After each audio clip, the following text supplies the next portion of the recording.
नांदणीच्या जिनसेन भट्टारक महास्वामी मठाची हत्ती पाळण्याची परंपरा 400 वर्षाहून अधिक जुनी आहे. नांदणी मठाला हत्ती काही नवीन नाही. वनतारा या अंबानीच्या खाजगी प्राणी संग्रहालयानं न्याय व्यवस्थेला बटीक करून प्रशासनावर दबाव आणून माधुरी या हत्तीला जबरदस्तीनं वनतारामध्ये नेलं.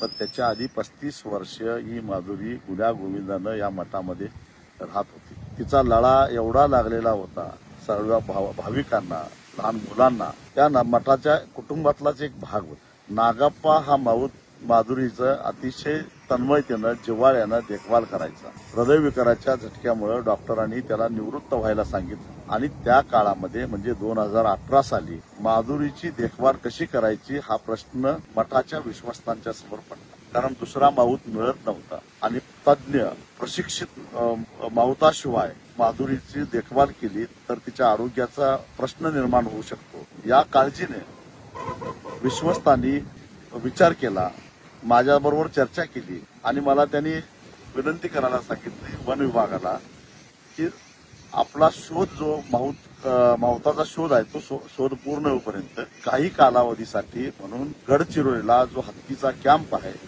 ज्या ठिकाणी तांत्रिकदृष्ट्या शास्त्रीयदृष्ट्या हत्तींची देखभाल केली जाते, प्रशिक्षण दिलं जातं, त्या कॅम्पमध्ये माधुरीची काही काळासाठी रवानगी करावी आणि केरळ कर्नाटकातून एक चांगला प्रशिक्षित माऊत आपण आणावा आणि त्यासाठी आम्हाला कालावधी पाहिजे होता.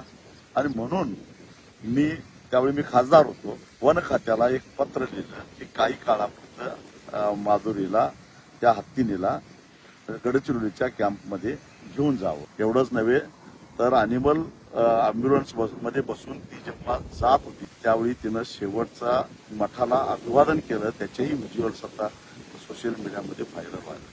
इतकं नातं, घट्ट नातं माधुरीचं आणि या मठाचं आणि इथल्या भाविकांचं होतं.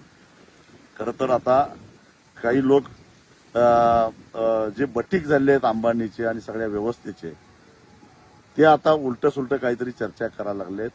परंतु मी पुन्हा एकदा सांगतो, वनतारा हे ज्या ठिकाणी आहे तिथलं 45 डिग्री तापमान हे हत्तीच्या अधिवासाला पोषक नाही आहे. त्यामुळे पुन्हा एकदा कायद्याची लढाई लढून आमच्या माधुरीला परत आणल्याशिवाय मी तरी स्वस्थ बसणार नाही.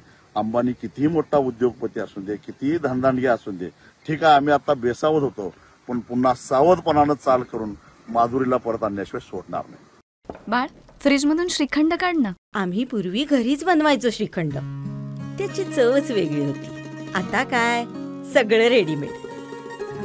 आजी, हे श्रीखंड खाऊन बघ. आज तुझ्या आईनं घरीच बनवलं की काय?